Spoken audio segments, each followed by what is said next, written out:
একদম শেষ পর্যন্ত ক্লাসটা দেখো। পরে আমি এই 16 অধ্যায়ের পুরো প্লে লিস্টটা স্ক্রিনে দিয়ে দিতেছি, যারা ইউটিউবে দেখতেছো এখান থেকে ক্লিক দিয়ে দেখে নিতে পারবা। ঢাকা বোর্ড 2026-এর পরিমিতি প্রশ্নটা কিন্তু খুবই ইজি হয়েছিল। ত্রিকোণমিতির সাথে যদি তুলনা করো পরিমিতিটা বেশি ইজি আসছিল। এই যে দেখো প্রশ্নটা, এখানে দুইটা উদ্দীপক দিয়ে দিছে। ক নাম্বার উদ্দীপক রিলেটেড কিছুই না, আমাদের একটা বৃত্তচাপের কেন্দ্রে উৎপন্ন কোণ দিয়ে দিছে, বৃত্তের ব্যাসও দিয়ে দিছে, চাপের দৈর্ঘ্য তো জানতে চেয়েছে। এটা আমাদের একটা বৃত্ত কেন্দ্রে কোণ উৎপন্ন হয়েছে 60 ডিগ্রি, ধরো এটা 60 ডিগ্রি, এটা দিয়ে দিছে। আমাদের এইখানটাতে ব্যাস 150, মানে এইখান থেকে এই পর্যন্ত 150, তাহলে এইটুকের মান অবশ্যই 75। আমরা এইটুকের মান জানি, কোণ জানি। ধরো এইখান থেকে এই পর্যন্ত যে দূরত্বটা, যে এইখান থেকে এই পর্যন্ত, এটা কত তা আমাদের কাছে জানতে চেয়েছে, বুঝছি। এখন তুমি যদি চাপের সূত্রটা জানো, শুধুমাত্র সূত্রটা মাথায় থাকে, তাইলেই কমপ্লিট। এটা দুই ওয়েতে করা যায়, আমি দুইটাই দেখাই দিতেছি, তোমার কাছে যেটা ইজি লাগে তুমি করতে পারো। প্রথমে কি দেওয়া আছে এই দিকটাতে তাকাই, আমাদের একটা উৎপন্ন কোণ দিয়ে দিছে, তাই লিখতেছি দেওয়া আছে, দেওয়া আছে উৎপন্ন কোণ, উৎপন্ন কোণের সামনে আমরা থিটা দ্বারা প্রকাশ করি, তো থিটার মান তার দিছে 60 ডিগ্রি। এখন আমাদের আবার ব্যাস দিয়ে দিছে, ব্যাস কত দেওয়া আছে 150 সেন্টিমিটার। আমরা ব্যাস দিয়ে মূলত কাজ করি না, আমরা করি ব্যাসার্ধ দিয়ে, তো এই জন্য আমরা ব্যাসার্ধ বের করতেছি। ব্যাসের অর্ধেক করলে কি বের হয়ে যায়, আমাদের ব্যাসার্ধ বের হয়ে যায়। ব্যাসার্ধ আমরা আর ধারা প্রকাশ করি, এটা বইলে নিবা সেন্টিমিটার, তাহলে কত পাওয়া গেল 775 সেন্টিমিটার। এখন চাপ নির্ণয় করছে, সুতরাং আমাদের এখানে বৃত্তচাপ কেন্দ্রে কত ডিগ্রি উৎপন্ন করছে 60, এর জন্য আমাদের যে চাপটা উৎপন্ন হয়েছে, সরি, যে চাপের জন্য কোণটা উৎপন্ন হয়েছে চাপের মানটা আমাদের দরকার। তো আমরা লিখতেছি বৃত্তচাপের দৈর্ঘ্য, বৃত্তচাপের দৈর্ঘ্য। সূত্রটা মনে রাখে একদম ইজি। দেখো আমাদের পুরো বৃত্ত, একদম পুরো বৃত্তে কত থাকে 360 ডিগ্রি, সম্পূর্ণটা তুমি নিচে লিখবা। এখন আমরা যেটা বের করছি এটা আসলে কত ডিগ্রি কোণ উৎপন্ন করতেছে ওই জিনিসটা তুমি উপরে লিখবা, মানে আমি যতটুকু কোণের জন্য বের করতে চাইতেছি ওইটা তুমি লিখবা উপরে, থিটার জন্য। এখন আমাদের পুরো বৃত্তের যে চাপ, আমি দৈর্ঘ্যটা বের করতে চাইতেছি, পুরো চাপের কথা যদি চিন্তা করি সে হইতেছে 2πr, মানে পরিধির সমান। তো এটা হচ্ছে আমাদের মূলত সূত্র। আমরা অনেকে চাইলে এটা কাটাকাটি করে ছোট আকারে লিখতে পারি, যেমন 2 ধারা আমি 360 যদি কাটি, এখানে হয়ে যাবে 180, কত হয়ে যাব 180 থিটা ইন্টু পাই আর। তুমি এটা লেখলেও সঠিক, এটা লেখলেও সঠিক, কোনো প্রবলেম কিন্তু নাই। এবার শুধু আমরা মান বসাবো, ঠিক আছে। তো আমি এটাতে রাখছি না, আমি এটাতেই রাখতেছি। এটা ছাড়া আমি আরো একটা ইজি, এর থেকেও বেশি ইজি আর ছোট নিয়ম দেখামো, আগে এটা কমপ্লিট করো। এখানে থিটার মান কত 60 ডিগ্রি, তারা বইলে দিছে, 60 ডিগ্রি বসাইলাম, 360 টু পায়ের মান 3.1416, 3.1416, এবং আর এর মান আমরা বের করছি 75। একটু ক্যালকুলেটারের হেল্প নেই, পুরোটাই আমাদের ক্যালকুলেটারে করে দেখ। আমাদের এখানে আছে 60, তার সাথে গুণ 2, তার সাথে 3.1416, এরপর হইতেছে আমাদের 75, এই সম্পূর্ণ জিনিসটার ভাগ দিতে হইব 360 ধারা। তো আমাদের অ্যান্সার বের হয়েছে 78.54 সেন্টিমিটার। এখন এটা ছাড়া আরও একটা সিম্পল সূত্র আছে, এস সমান আর থিটা, তুমি এটাও ব্যবহার করতে পারো। সেক্ষেত্রে তোমার একটা বিষয় মনে রাখতে হইব, এইটা করতে গেলে আমাদের ডিগ্রির মানরে প্রথমে রেডিয়ানে ভাঙাইতে হইব। আর রেডিয়ানে ভাঙানোর জন্য এমন জটিল কিছু করা লাগে না। ধরো 1 ডিগ্রি দেওয়া আছে, ডিগ্রি থেকে তুমি রেডিয়ান বানাতে যাও, এটার সাথে জাস্ট তুমি পাই 180 গুণ করবা, তাহলে এটা ডিগ্রি থেকে কনভার্ট হয়ে রেডিয়ান হয়ে যাব। এখানে চিহ্নগুলি আসলে দেওয়ার প্রয়োজন নেই, কিন্তু তোমার করতে হবে এভাবে। তো এখানে একটু তাকাও, এস এর হইতাছে আমরা যেটা বের করছি মূলত আমাদের কি জিনিসটা, চাপের দৈর্ঘ্য। আর এর মান কত জানছো তুমি, 75 জানছো, দিয়ে দাও। থিটা এর মান 60 জানছো, 60 লিখলাম। আমাদের এই যে থিটা যেটা, এটা কি ডিগ্রিতে দেওয়া ছিল না, আর ডিগ্রি ভাঙানোর কৌশল আমরা কি জানছি, পাই/180, পাই/180। তো তুমি এটার সাথে কত দিয়ে দিবে, পাই/180। তো এইভাবেই লেখা দাও, যেটা আমাদের 60 তার সাথে গুণ পাই/180। এবার একটু ক্যালকুলেট করি, দেখি রেজাল্ট কত বের হয়। 75 ইন্টু 60 ইন্টু 3.1416, পুরোটার আমরা ভাগ দিতেছি 180 ধারা। রেজাল্ট ঘুরা ফিরা সেম, যেটা বের করছি ঠিক ওইটাই, এত সেন্টিমিটার। দুটোটাই কিন্তু সঠিক। এখন তোমার যেটা ভালো লাগে তুমি করতে পারো। আমি এটা প্রথমে করলাম কেন, আমরা মূলত এই অধ্যায়ের সূত্রগুলি শেখার সময় চাপের যে দৈর্ঘ্য নির্ণয়ের সূত্র শিখছি মূলত এটা, কিন্তু এটা দিলে তোমার যে নাম্বারকে এটা দিব কম দিব এমন কিন্তু কিছু না, যেটা ভালো লাগে তুমি করতে পারো, বুঝছি। এবার যদি আমরা 2 নাম্বারটার দিকে তাকাই, দেখি আমাদের 2 নাম্বারে কি বলছে। 2 নাম্বার রম্বসের ক্ষেত্রফল বলছে, আর আমাদের উদ্দীপক 1 রম্বস দেওয়া। তো এই বিষয়টা বুঝি, আগে চিত্র এঁকে বুঝি, পরে সমাধান করি। যত তুমি চিত্রর দিকে ফোকাস করবা, বিষয় বুঝা করবা, অঙ্ক তোমার কাছে তত ইজি হইব, ঠিক আছে। মুখস্থ করতে গেলেই ভেজালে পড়বা, তখনই মনে হোক পরিমিতি বিশাল জটিল জিনিস, ঠিক আছে। তো এই দিকটাতে যদি আমরা তাকাই, একটি রম্বসের পরিসীমা 200 সেন্টিমিটার এবং একটি কর্ণ 80 সেন্টিমিটার। এখন রম্বস কেমন হয় স্বাভাবিকভাবে আমাদের জানা আছে, রম্বসের প্রতিটা বাহু আসলে সমান। তো চোখের আন্দাজে আমরা একটা রম্বস অঙ্কন করি, চোখের আন্দাজে চেষ্টা করবো সবগুলি বাহু সমান রাখার। তো এখান থেকে 1 থেকে নিচে আমি এই পর্যন্ত, ঠিক আছে। এটুকু নেওয়া হয়েছে, একটু বেশি, এত পারফেক্টের দিকে আমি তাকাইতেছি না, মোটামুটি হইলেই হয়েছে, যাতে তোমার অন্তত বুঝাইতে পারি যে আমি একটা রম্বস আঁকার চেষ্টা করছি। ধরে নাও এটাই আমাদের রম্বস, পারফেক্ট হয় নাই, এটা আমাদের রম্বস, ঠিক আছে। তার প্রতিটা বাহু কেমন সমান, এই বাহু এই বাহু এই বাহু এই বাহু সমান, এবং এদের মধ্য থেকে আমাদের কর্ণটা দেওয়া আছে, যে কোনো একটা কর্ণ। তো ধরলাম আমাদের এই যে এই কর্ণটা দেওয়া আছে, এই কর্ণটা তারা দিয়ে দিছে, ঠিক আছে। এটার মান হইতেছে 80। আরেকটা কর্ণের মান আমরা জানি না, আমাদের কাছে জানতে চাওয়া হয়েছে রম্বসের ক্ষেত্রফল নির্ণয় করো, আর রম্বসের ক্ষেত্রফল নির্ণয়ের সূত্র হইতেছে half into d1 into d2। এখানে মূলত d1 d2 দ্বারা কর্ণগুলি বোঝায়। তো ধরে নিলাম আমরা d1 এর মান জানি, এই যেটা, এই যে এখান থেকে একটু নামকরণ করি, a b c d। ধরে নিলাম vd যে, তার মান আমরা জানি, তার মান কত 80। তাহলে 80 হইলে এইখানটাতে 40, এইখানটাতে 40, কারণ কি রম্বসের কর্ণগুলা পরস্পরে সমকোণে সমদ্বিখণ্ডিত করে। দুইটা কথা বলছি, সমকোণে সমদ্বিখণ্ডিত করে, এক সমদ্বিখণ্ডিত করে, এজন্য 80 ভেঙে 40 40 হয়েছে। আর সমকোণে এর অর্থ এইখানে 90 ডিগ্রি উৎপন্ন হয়েছে, এইখানটাতে 90 ডিগ্রি উৎপন্ন হয়েছে, এইখানটাতে 90 ডিগ্রি, এইখানটাতে 90 ডিগ্রি, মানে প্রতিটা অংশ 90 ডিগ্রি, বুঝতে পারছি। এই তথ্যগুলো এখানে একটু লিখি। তো বুঝাই গেল আমাদের মেইন উদ্দেশ্য, প্রথম কাজই হইতেছে আমাদের একটা কর্ণ তো জানি, আর একটা কর্ণের উদ্ধার করতে হইব, এইটুক করতে হলে আমাদের কাজ হয়েছে। তো দেখি কি কি দেওয়া আছে। খ নাম্বার, রম্বসের পরিসীমা দেওয়া আছে, দেওয়া আছে, দেওয়া আছে রম্বসের পরিসীমা, রম্বসের পরিসীমা। চিত্র আঁকার বেনিফিট এইটাই, এখন তোমার কাছে যদি আমি জিজ্ঞেস করি রম্বসের পরিসীমা তো হয়েছে 200, তাহলে এক একটা বাহুর মান কত তুমি জানো, রম্বসের প্রতিটা বাহু সমান, এখানে আছে 4টা বাহু, এই 4 জনের যোগফল হইতেছে আমাদের কত, এই যে এই 200, তাহলে এক একটা বাহুর মান কত, 4 দ্বারা ভাগ দিয়ে দিলেই হয়েছে। তো এখানে আমরা এই কাজটাই করি। সুতরাং রম্বসের এক বাহুর দৈর্ঘ্য, এক বাহু 4 দ্বারা ভাগ দিলাম, এত, এককটা কিসে ছিল সেন্টিমিটার, ঠিক ওইটাই হইব, কত পাওয়া গেল 50 সেন্টিমিটার। বাহুরে সাধারণত আমরা এ দ্বারা প্রকাশ করি, তো আমরা রম্বসের এক বাহুর মান এ সমান 50 সেন্টিমিটার জানছি, মানে এই যে এই বাহুটার মান এ সমান কত 50। এখন ধরে নিলাম আমাদের আরেকটা কর্ণ d1, একটা কর্ণের মান তো দেওয়া আছে, তো একটু লিখে নেই, একটি কর্ণ d1 is equal to 80 centimetre, অপর কর্ণ d2 সমান জানি না, ঠিক আছে। এখন যদি আমি বলি এটা তো 40 40 জানছি, এটা আমি d1 ধরছি, d2 কে এটা না, তাহলে এইখানে d2 এর অর্ধেকটা আছে, মানে d2/2, এইখানেও d2 এর অর্ধেকটা আছে, d2/2, বুঝতে কি পারছি ঘটনা, এইখানে d2/2, এইখানে d2/2, পুরোটা মিললে হইতেছে আমাদের d2। এখন দেখো তুমি এই বাহুটার মান জানো, এই বাহুটার মান জানো, এটার মান তুমি জানো না, এটা একটা সমকোণী ত্রিভুজ না, সমকোণী ত্রিভুজ হলে কি আমরা পিথাগোরাস করতে পারি, কেউ কি আমাদের বাধা দিব, দেওয়ার তো কথা না নাকি।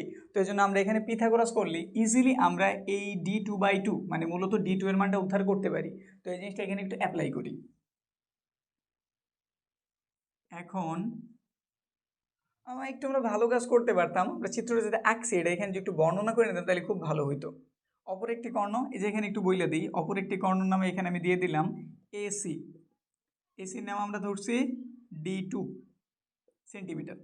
এখন এই ত্রিভুজটার নাম বলি, ধর এটার নাম আমরা ও দিয়ে দিলাম, AOD ত্রিভুজ AOD সমকোণী ত্রিভুজে, সমকোণী ত্রিভুজে ত্রিভুজে আমরা কি করতে পারি, আমরা ভূমি স্কোয়ার লম্ব স্কোয়ারের যোগফল অতিভুজ স্কোয়ার সমান লিখতে পারি। তো আমরা এখানটাতে লিখতেছি OA স্কোয়ার প্লাস এর OD square is equal to AD square. মান বসাই, ওডির মান এই যে এইটুকের মান কত, D2/2, D2/2 উপর একটা স্কোয়ার। ওডি এর মানটা আমরা জানি কত, 40, তো এখানে লিখে দিলাম আমরা 40, তার উপরে আছে একটা স্কোয়ার। এডি এর মান কত, 50, তার উপর একটা কি দিয়ে দেওয়া যায়, স্কোয়ার। এবার হিসাব নিকাশ করলে আমাদের D2 এর মান বের হয়ে যাব। তো একটু একটু করে করি, এটা ক্লিয়ার করলাম, এটা আমরা সূত্র বুঝেছিলাম। D2 স্কোয়ার, নিচে আছে 2, 2 এর উপর স্কোয়ার কত, 4 দিয়ে দিলাম। এখানে 4 বর্গ 16, সাথে 0 আছে তো 0 দুইটা হয়ে গেল, 25 হইল, 0 দুইটা হয়ে গেল বর্গের কারণে। D2 স্কোয়ার 4, এটাই পাশে প্লাস, ওই পাশে গেলে অবশ্যই মাইনাস। D2 স্কোয়ার এখানে পাওয়া গেল কত, 4900। আমাদের D2 এর প্রয়োজন, 4 এই পাশে ভাগ, ওই পাশে গেলে কি হয়ে যাবে, গুণ। তো D2 square is equal to 4 নং 36, সরাসরি লিখে দিই যে 4 আর 900 আমি কি করছি, গুণ। তো 4 নং কত হইলো, 3600। আমাদের কারে দরকার, D2 এর প্রয়োজন, স্কোয়ার প্রয়োজন নেই, স্কোয়ার বাদ দেয় কিভাবে, রুট কইরা।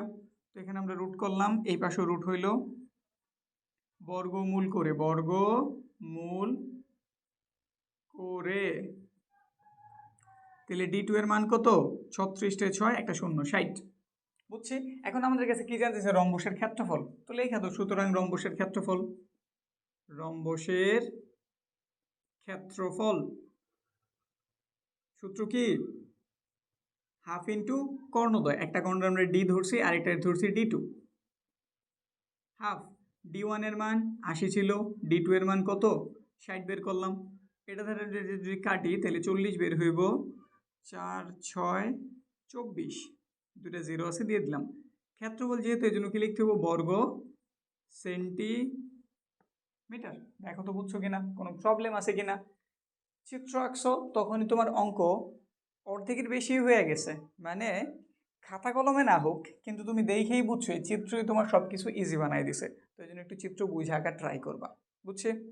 এখন পরেরটা ক নাম্বার হইলো, খ নাম্বার হইলো, এবার গ নাম্বারটার দিকে যদি তাকাই, গ নাম্বারে কি বলা আছে, সমবাহু ত্রিভুজের উচ্চতা নির্ণয় করতে বলছে। তাহলে আমাদের উদ্দীপক 2, উদ্দীপক 2 কি বলে দিছে তারা, তো দেখো দেখি উদ্দীপক 2 কি বলা আছে। এইরকম একটা অঙ্ক তোমরা অনুশীলনে তো অবশ্যই করছো, অনুশীলনীতে অবশ্যই এটা একটা অঙ্ক তোমরা করছো। এটা খুবই গুরুত্বপূর্ণ একটা প্রশ্ন ছিল যখন আমরা এই অঙ্কটা অনুশীলনীতে কমপ্লিট করছি। আমরা এই অধ্যায় পুরোটাই কমপ্লিট করছি, তোমরা একদম শেষ পর্যন্ত ক্লাসটা দেখো। পরে আমি এই 16 অধ্যায়ের পুরো প্লে লিস্টটা স্ক্রিনে দিয়ে দিতেছি, যারা ইউটিউবে দেখতেছে এখান থেকে ক্লিক দিয়ে দেখে নিতে পারবা, ভিডিওর শেষে স্ক্রিনে এসে পড়বো। যদি এদিকে একটু তাকাই, সমবাহু ত্রিভুজটির উচ্চতা নির্ণয় করো। সমবাহু ত্রিভুজের প্রত্যেক বাহুর দৈর্ঘ্য 5 মিটার করে বাড়ানো হলে এর ক্ষেত্রফল এত বর্গ মিটার বেড়ে যায়। ঘটনাটা হইতেছে কি, সমবাহু ত্রিভুজের উচ্চতা জানতে চেয়েছে, আর এইখানে ঘটনা বলছে একটু অন্যরকম। একটা সমবাহু ত্রিভুজের প্রত্যেক বাহুর দৈর্ঘ্য 5 মিটার বাড়ালে, প্রথমে ধরো একটা সমবাহু ত্রিভুজ ছিল এটা, এটা একটা আমাদের সমবাহু ত্রিভুজ, বুঝা নাও এটা একটা সমবাহু ত্রিভুজ, যার প্রত্যেকটা বাহু ধরে নিলাম এ, এটা এ, এটা এ। এখন এই ত্রিভুজের প্রতিটা বাহুর আমি 5 মিটার করে বাড়াইছি, এই যে এদিকটাতে 5 মিটার বাড়াইলাম, তো এটাও 5 মিটার বৃদ্ধি পাইব, এটাও 5 মিটার বৃদ্ধি পাইব। তো এটার মান হয়ে যাবে a প্লাস এর 5, এটার মানও তাইলে a প্লাস এর 5, এটার মানও তাইলে a প্লাস এর 5। বুঝতে পারছি। এইটুক বৃদ্ধি পাওয়ার ফলে আগের যে ছোট ত্রিভুজটা ছিল, যে ভেতরের যে ত্রিভুজটা, এটার থেকে বড়টার ক্ষেত্রফল 25√3 বর্গমিটার বাইরে যাব। প্রশ্ন বুঝছি। এখান থেকে খুব ইজিলি আমি এর মানটা উদ্ধার করতে পারি। এর মান মানে বাহুর মান, আর বাহুর মান জানা হয়ে গেলেই তুমি সমবাহু ত্রিভুজের উচ্চতা নির্ণয় করতে পারো একটা সূত্রের মাধ্যমে। সূত্রটা কি, √3/2 ইন্টু বাহুর দৈর্ঘ্য মানে এ, এটা হচ্ছে আমাদের উচ্চতা নির্ণয়ের সূত্র। আর ক্ষেত্রফল নির্ণয়ের সূত্রটা আসলে কি জানো, একদম ইজি তো। ক্ষেত্রফল সমবাহু ত্রিভুজের ক্ষেত্রফল নির্ণয়ের সূত্র √3/4a²। বুঝছি, এই দুটো সূত্র আমাদের এই অঙ্কে ব্যবহার করতে হইব। তো কাজ শুরু করলাম। প্রথমে কি দেওয়া আছে, আমাদের সমবাহু ত্রিভুজের প্রত্যেক বাহুর দৈর্ঘ্য 5 মিটার করে বাড়াইছে। তাহলে আগেরটা আমরা ধরে নিই, ধরি সমবাহু ত্রিভুজের বাহুর দৈর্ঘ্য এ একক কিসে দেওয়া, মিটারে দেওয়া, তো আমরা মিটার লিখতেছি। সুতরাং সমবাহু ত্রিভুজের ক্ষেত্রফলের সূত্রটা অ্যাপ্লাই করো। সূত্র কি, √3/4a²। এখন আমাদের প্রতিটা বাহু কয় মিটার করে বাড়ানো হয়েছে, 5 মিটার করে বাড়ানো হয়েছে। তাহলে লিখতেছি 5 মিটার বৃদ্ধি পেলে, বাড়ানোই লিখি, তারা যা লিখছে, বাড়ানো হলে বাহুর দৈর্ঘ্য কত হয়ে যাব, a প্লাসের 5 মিটার।